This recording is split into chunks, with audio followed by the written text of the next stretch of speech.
Hello friends, పండుగొస్తే చాలు ఎలాంటి new recipe చేద్దామా అని ఆలోచిస్తూ ఉంటాం. అలాంటి ఒక కొత్త రెసిపీతో నేను మీ ముందుకు వచ్చేసాను. ఏంటి అనుకుంటున్నారా? అవే అండి స్వీట్ రోజెస్. స్వీట్ రోజెస్ అంటే చాలా కష్టమైన పనేం కాదండి. చాలా ఈజీగా ఎంతో టేస్టీగా చేసేసుకోవచ్చు. ఇంకెందుకు మరి ఆలస్యం, స్టార్ట్ చేసేద్దామా? ముందుగా మనం తీసి పెట్టుకున్న వెన్నను పక్కన పెట్టుకుందాం. ఇప్పుడు ఒక గ్లాస్ గోధుమ పిండిని తీసుకున్నాను. ఇప్పుడు ఇంకో గ్లాస్తో మైదా పిండిని తీసుకుందాం. అది ఎక్కువ ఇది తక్కువ అని కాదండి, రెండు ఈక్వల్గానే తీసుకోవాలి. ఓన్లీ గోధుమ పిండితోనే చేసుకోవచ్చండి, కానీ మైదా పిండి వేసుకోవడం వల్ల టేస్ట్ బాగుంటుంది. ఇప్పుడు కొద్దిగా బొంబాయి రవ్వని తీసుకుంటున్నానండి, స్వీట్ రోజెస్ గుల్లగా ఉండడం కోసం. ఇప్పుడు అందులో తగినంత సాల్ట్ వేసుకున్నాను.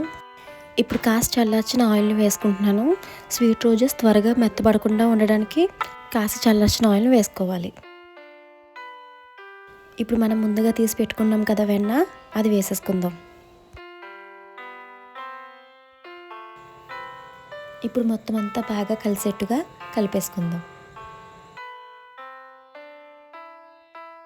ఇప్పుడు అందులో కొద్దిగా వాటర్ వేసుకుంటూ కలుపుకోవాలి. వాటర్ ఒకసారి వేసేసుకోకూడదండి, కొద్దిగా కలుపుకుంటూ చూసుకుని వేసుకోవాలి. మళ్ళీ పలుచగా అయిపోతే చపాతీ పిండిలా రాదు. చూసారు కదా, ఈ విధంగా కలుపుకోవాలి.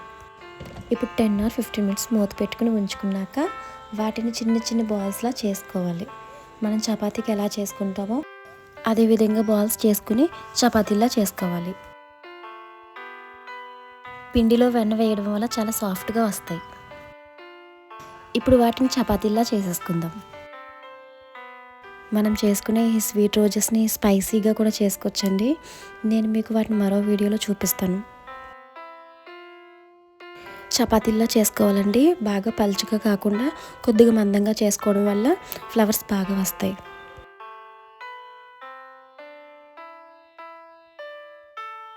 చూసారు కదా, ఆ విధంగా చేసుకోవాలి. మీ దగ్గర రౌండ్ గ్లాస్ ఏమైనా ఉంటే ఫ్లవర్స్కి అలా కట్ చేసుకోండి. అలా చేసుకోవడం వల్ల ఫ్లవర్స్ కూడా బాగా వస్తాయి. ఇప్పుడు ఒకటి తీసుకొని దానిలాగే మరొకటి తీసుకోవాలి. ఇప్పుడు దాన్ని కలిపి ఒక ఫ్లవర్గా చేసుకోవాలి.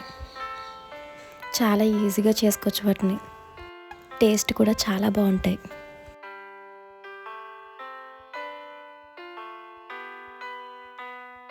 అదే విధంగా మరొకటి చూపిస్తాను, చూడండి. ఇప్పుడు రెండు తీసుకున్నాం కదా, రెండింటిని ఒక పక్కకు మడత పెట్టి చేసుకోవాలి. అంతే అండి, చాలా సింపుల్. ఇప్పుడు అవన్నీ చేసేసుకున్నాం కదా, నూనెలో వేయించేసుకుందాం. ఆయిల్ బాగా హీట్ అయితే చాలా ఫాస్ట్గా అయిపోతాయి. మనం చేసుకున్నంత సేపు కూడా ఉండవు ఇవి. వాటిని బాగా దోరగా వేయించుకోవాలి. దోరగా వేయించుకోకుండా తెల్లగా ఉంటే మాత్రం అవి సాగుతాయండి. చూసారు కదా, బ్రౌన్ కలర్ వచ్చేసినాయి. వాటిని అలా ఉండగానే తీసేసుకోవాలి.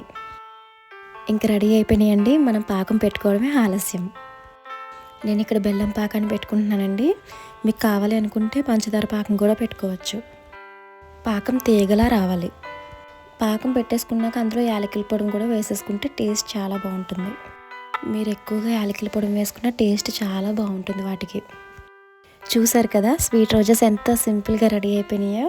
మీకు నచ్చితే మీరు కూడా ట్రై చేయండి, చాలా బాగుంటాయి. మీకు మా వీడియో నచ్చింది అనుకుంటున్నాను. మీకు కనుక మా వీడియో నచ్చినట్లయితే లైక్ చేయండి, సబ్స్క్రైబ్ చేయండి. Thanks for watching.